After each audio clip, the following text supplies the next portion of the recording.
You're listening to The Startup with Monique LeRae, only on LA Talk Radio.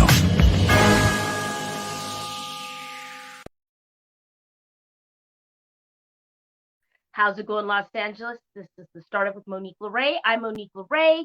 I'm coming to you live from South Dakota. I'm here on site shooting a really important project. So please excuse the mobility of this show, but you guys know me by now. We get things done. And this is part of that startup brand that we are constantly helping and subscribing to and refining. And so, yeah, back in town, back in the country, but currently on site in South Dakota. But today we have two amazing guests. I'm so excited to introduce you. Before I do, just a quick recap on the Endemic Project documentary. Thank you so much for everyone that supported this leg of the trip. This was the Asia, even though I went to Asia a year and a half ago, this was the other part, the closing part of these three documentaries. And if you've seen our journey begin in America, you'll understand we've done this as a progression. So we've progressed around the world, and I'm so grateful to have been able to go to 40 plus countries in the last 2.5, 3 years. And we have one leg left this fall, late summer this fall, and that will be South Africa. But before we get there, I just want to make sure you guys are following us on Instagram at The Startup with Monique LeRae, at Capital Aquarius Media, and for the Endemic Project at the endemicprojectdocumentary.com. All right, without further ado, you guys, I want to introduce my first guest. Angie is in the house. Angie, how are you doing? I am doing so well. I've been so impressed by all your work, Monique. You really are just making a tremendous impact. So thank you for all that you're doing. Oh my gosh, thank you, Angie. And I think just hearing it and receiving it and hearing the feedback has fueled the next step for all the projects. And we have to do that for each other, you know, with entrepreneurs and startups. And we don't have to, but it's refreshing when we do. So it's necessary. I started a business in 2004, and I needed to hear more supporting comments than I did oh my gosh, are you crazy? What are you doing, leaving a secure job and a pretty good life to do this? I mean, you get a lot of questions like that. It's nice to hear the compliments. So yes, you get as much support as you can take. Yes, that's right. And you know, hey, those comments also help you clean house, if we will, right? Yes, totally. Well, you guys, without further ado, I'm going to let Miss Angie introduce herself and tell you guys exactly what she's into and give you some inspiration for today. Take it away, Angie. Yeah, well, thank you. I mentioned that I started my entrepreneurial journey in 2004. So I've been at this, I don't even want to say almost 20 years, but it's been actually almost 20 years. But where my really ambition began was after I graduated from the University of Michigan.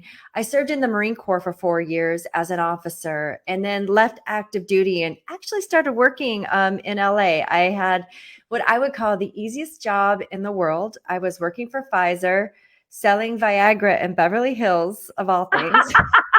I know, right? Listen, that is not lost on me. Okay. It was, quite frankly, the easiest job in the world. The easiest job in the world. And then that made me have a lot of time on my hands to think, like, what was unique about the Marine Corps and what's unique about the private sector? And what was really unique was how we talked about leadership. In the Marine Corps, everybody aspired to lead. In the private sector, only managers were leaders. In the Marine Corps, I learned that leadership is a verb. In the private sector, it's treated like a noun. And so in 2004, I stepped out on my own with a woman I served with in the Marine Corps. We wrote our first book, Leading from the Front, and then we started consulting and talking to businesses about what true leadership looks like, taking some of these Marine Corps military models, and flash forward to today. I keynote, I coach, I've written 2 books since, most recently, Bet on You, How to Take Risks in Your Life, and live here in Northern Michigan, which is exactly where I want to call home now. Beautiful. And, you know, I really love that you're touching on something that's super tangible for startups that costs you no money. And that is to relook at your startup plan, relook at where you started and where you come from and where you're looking to go. And it sounds like you are always taking an active look on where exactly am I and reassessing. And always, yes. Yeah, absolutely. How can you not? And I think, you know, we do run out of time as entrepreneurs. That's true. We're still human. We have other things to do to balance our lives. But I really love what you just added there. Also, what I got from you, and I don't know if you know this, maybe you did it just after, uh, maybe it was a natural thing that you did, and you didn't. I don't know how much thought you put into it, but it Mhm. sounds like you started, you dipped your toe, you saw how complicated it can be, and then you did something like you said, the easiest job in the world. And she makes a joke, you guys, because medicine is best with sugar, but I think you did something genius there. You dipped your toe and you got a feel for how startups could be, and you got Mhm. clear on your plan. Then you put yourself in a position that was easy, consistent money. With all due respect, not saying your job was not, you had No, to it work, was pretty but easy. Right. I mean, yeah, I had to work. it's pretty easy. But you kind of almost guaranteed your own success with having a steady check coming in of something Mhm. that you spend on. And as a startup and an entrepreneur, you need that. You need to know I can depend on that money coming in. So I like that you took that pause and you gathered those funds and then you kept going. I don't know if you ever thought of it that way, but maybe I'm, Well, I looking at think it. sometimes when maybe all of us entrepreneurs have something inside of us, when things seem a little bit easy, how do Yeah. I, there's two ways to look at it. How do I mess this up? Or how do I Oh, push myself a little bit further? Because I have these talents, I've got these skills, I've got these ideas, and they're idle. And I need to do oh, something with them. I need to right. channel them into an ambition or a passion or pursuit. And I Mhm. don't think I really felt that way, but I knew coming from the Marine Corps that I had a lot more to give than what I was offering. Wow, what an elegant way to put that. I love that. So good. And I guess right now, and I'll shift gears here a little bit. Yeah. Coming out of a pandemic, a once in 100-year event, and now being fully in an endemic, people are looking at their personal lives a little different, their professional lives, their ambitions, their energy. What do they want to really do? And I think on a lot of positive notes, we've have gained some things, some perspective. Of course, there was a lot of negative in that time. What are you finding with entrepreneurs, maybe within yourself, your own journey, post pandemic, when it comes to starting a business? Great question. And during the pandemic, I wrote with my co author, Bet on You, to help people really redefine their relationship with risk. We tend to think of risk as this really big, scary thing, the thing that, gosh, I don't want to go in this direction because I'm going to lose everything. And really, we wanted to share with people that risk isn't the opposite of the reward, it's the path to reward, and giving Oh, people the tools and the resources to feel more comfortable embracing risk and discovering. And I think a lot of people are there right now with just the time that they had to really bake their ideas, yeah, that we think that, sometimes the things that make us secure, like a steady paycheck or the government or our 401k plan, or who knows, that yeah. something's, going to save us if we mess up. But the reality is that we are our own safety net. We're the thing that is going to catch us when we fall. So Mm, if you have these great ideas, you have everything you need right now. Mind you, be responsible with the choices that you make, but really trust that your ideas, your ambitions, the security you've been building, your hard work, your motivation, it's going to catch you if anything ooh, were to happen. So now is the time to take some action. I love that.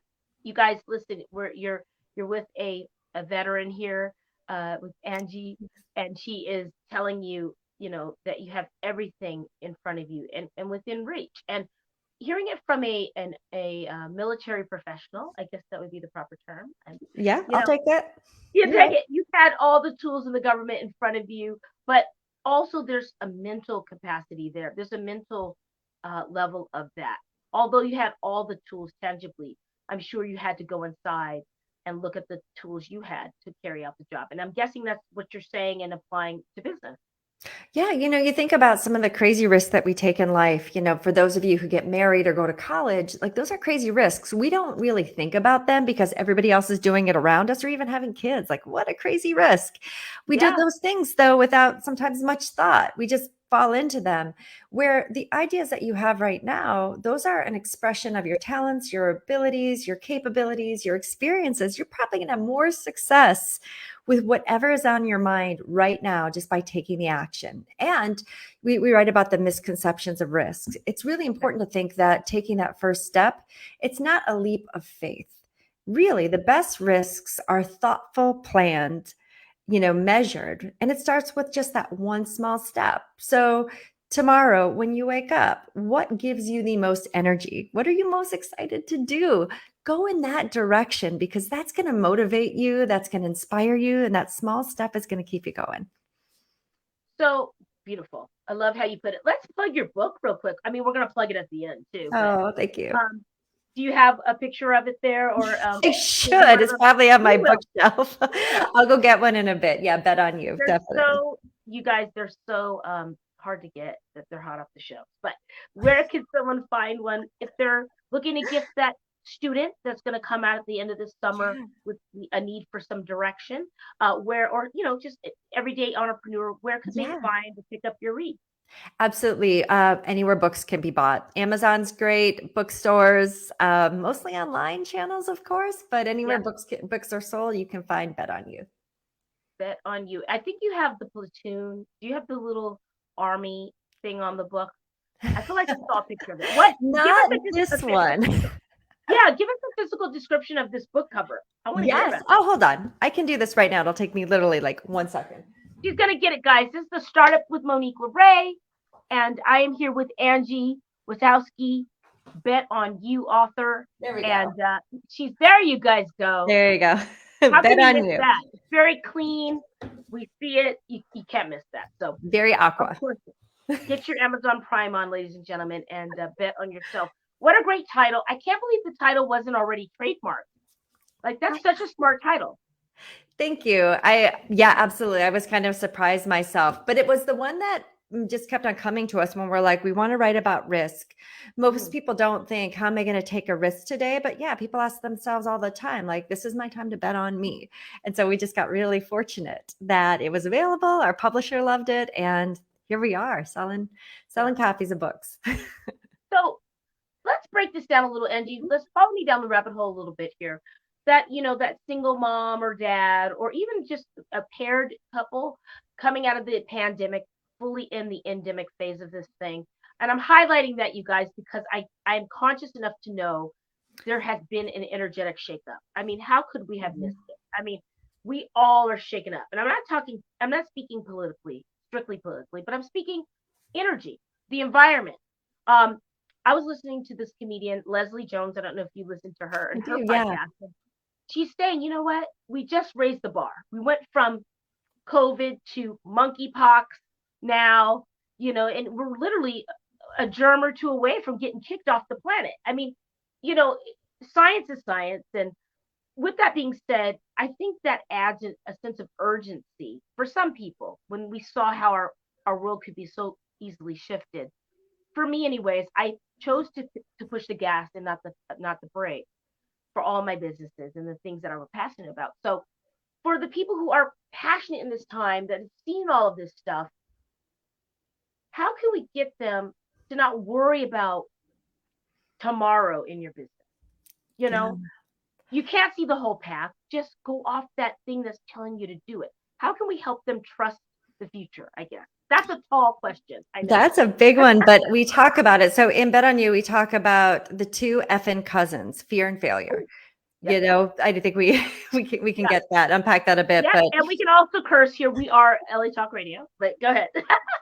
So the two effing cousins, fear and failure. First and foremost, we have to realize that the things that scare us, the things that we're afraid of, probably are never going to happen. Our brain is hardwired to sense danger, and it's probably not going to happen because we're trying, but we have this amazing capacity to catastrophize what wrong could look like. I have a friend who's an executive director. A couple of years ago, she's like, listen, I want to go to be a contractor and I want to build my business, but in my mind, I have an easier time seeing myself as homeless drug addict on the streets of Chicago than doubling my income in the 5 years. And I'm like, that's crazy. That's not going to happen. Like, something's going to stop to prevent that. I'll stop you from that. But that's how our brains work. Like, we think of the worst case scenario and then we're like, how do I make this even more terrible? So but we always have to remind ourselves, best case, there is a better case out there. So certainly be mindful of pitfalls and things you need to watch out for, but give good best case scenario airplay too, and then failure. We tend to think that one false move, it's going to be an epic fail. But I bet for your audience, if you think about your life, what have been the most powerful learning lessons? Chances are those were the times when you messed up, you made a mistake, and you learned, you rebounded, and you got better as a result of that experience. Yeah. So we shouldn't, use our fears and our fear of failure to paralyze us. We should be mindful of them and hopefully just remind ourselves these should motivate us and think of best case. Wow, that is really so simple. And yet, you're right. I think we are hardwired to kind of do the worst case scenario. And guys, we're all creatures of habit. We're relearning things in business, and you have to make sure you clear that energy, because you'll take that energy and those patterns into how you run your business. So, it's good to always try to put your best foot forward.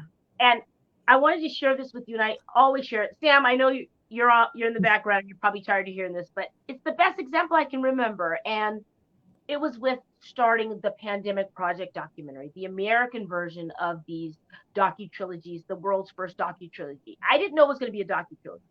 I didn't know how I was getting through the first film. But what I did know is I had the strong enough calling within to say, go get your pen and pad, go talk to people, put your mask on. You don't have kids, minimize the risk. It's the risk reward that you do with everything. And go talk to people, because everyone wants to be heard in this moment. And I didn't know how I was going to fund it. I didn't know what the next flight would look like. I'd be doing deals and Venmo transfers in the airport. And, some countries don't have these platforms, and Wow. it was really a lot. And you guys, there'll be a book, trust me. But that's what I'm also sharing, additionally to what Angie just said, to piggyback. You don't have to see the full way of how it's going to happen, but you have to trust that nudge, that strong intuition, that's telling you to do it is right. So. Oh, and we write about that in Bet on You. I like to call it the 1/3, 2/3 rule, because most people spend a majority of their time putting their plan together and never really take that first step in. So they'll do like 2/3 planning and maybe 1/3 doing, hoping that they could come up with some conclusion or evidence if it's a viable option. I say no, do maybe 1/3 planning, but 2/3 start doing. And in our book too, we say like, don't half-ass it. If you really want to see something to see if it's viable for you, don't just dabble.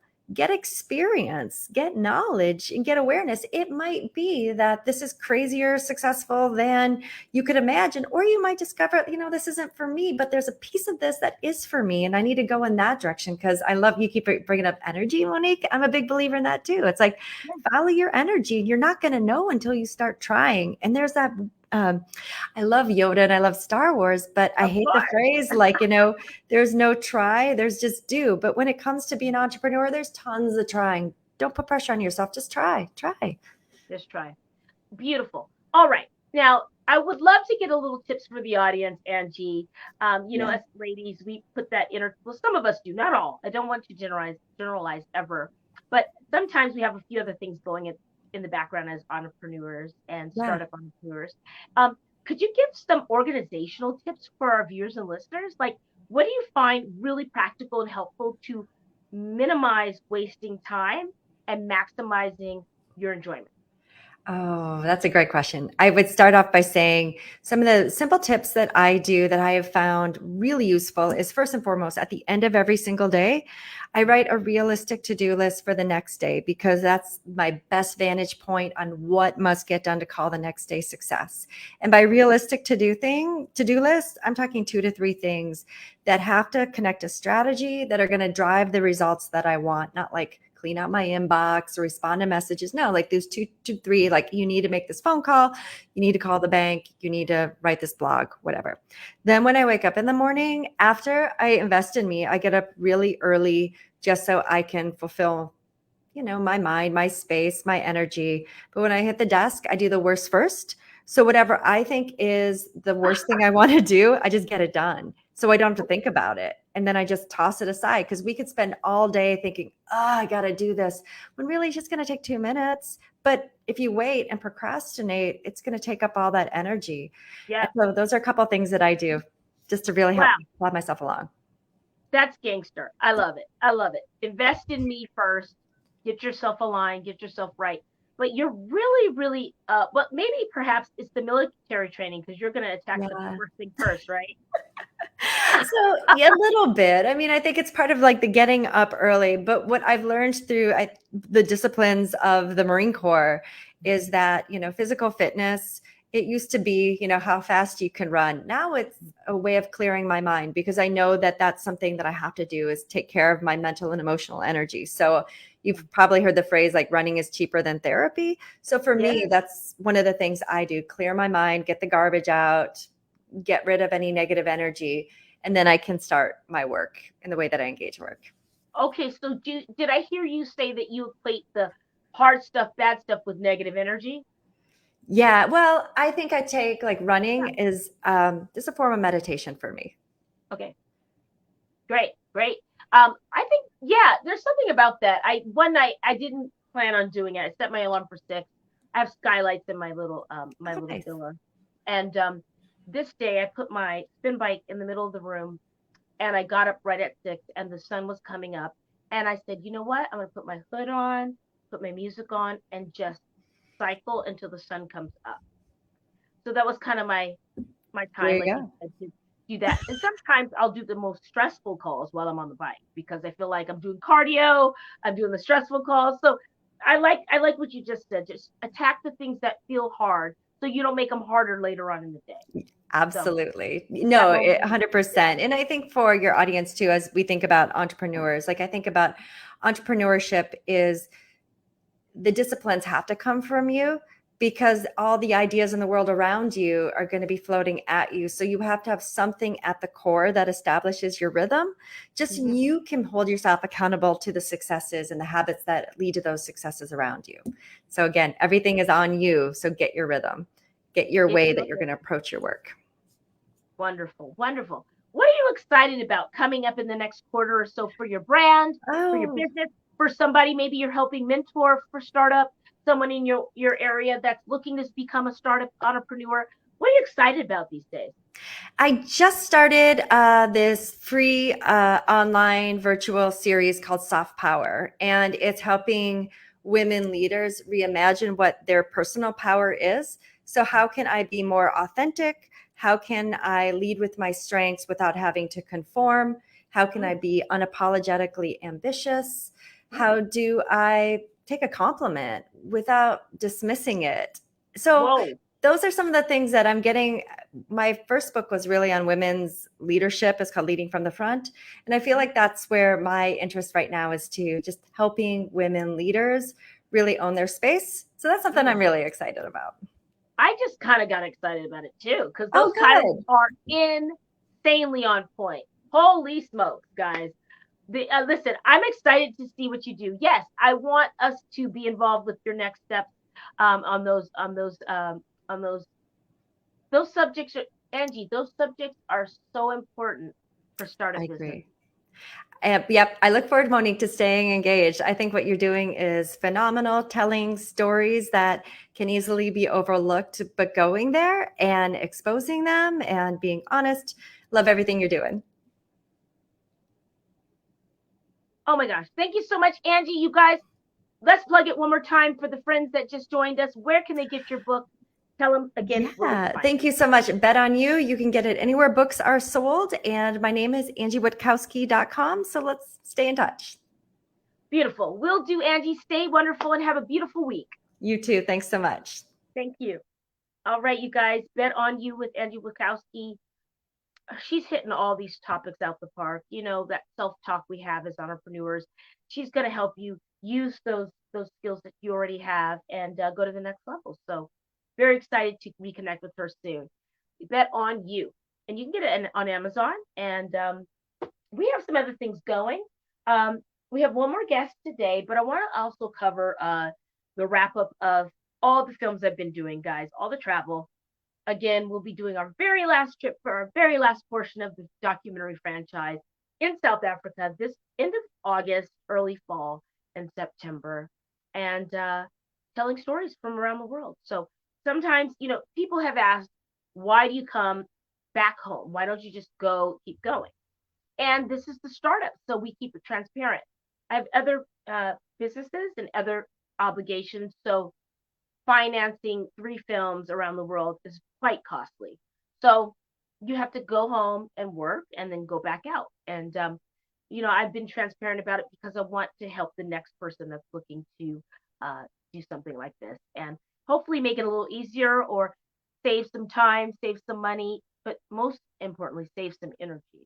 So, because you can't get that back. So, if you're not following us already, we are on Instagram at The Startup with Monique LeRae.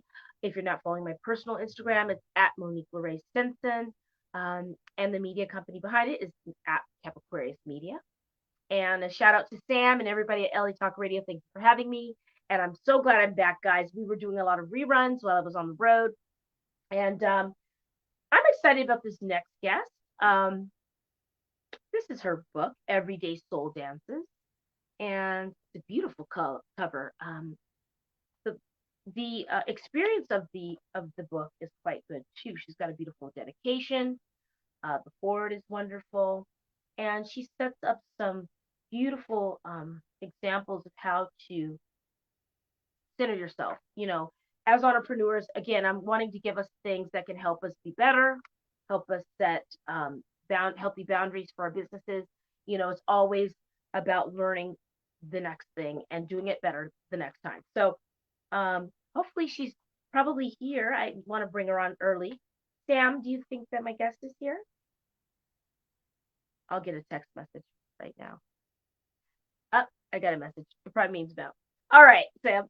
Oh, guys, listen. By the way, in the summer, in July, on the 11th, we're doing a gifting suite. We're doing SBs with the twins, with the Harris twins, in Beverly Hills. Once again, if you're a brand, if you're a startup, if you are looking to get in the Hollywood space with your brand, we could get it in front of some influencers, some celebrities, and notable people. So we would love to have you.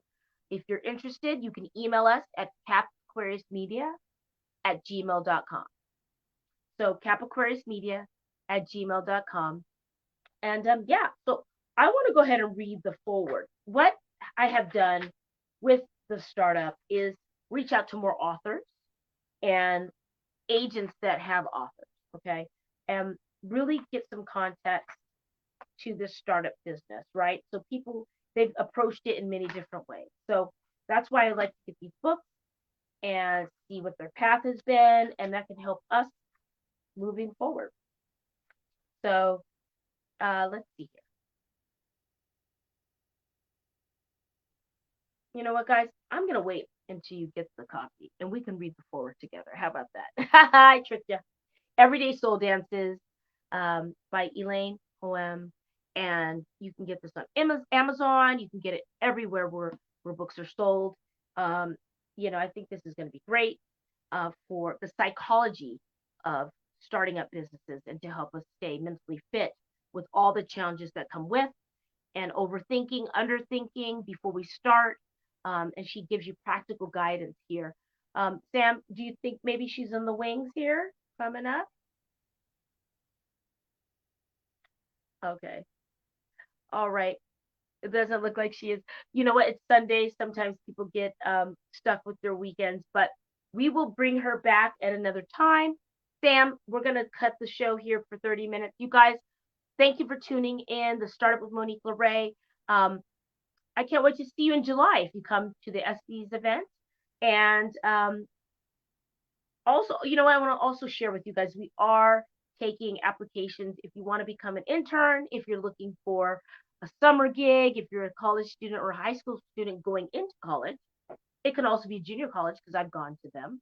And you're looking to get into broadcasting and or media, we would love to hear from you.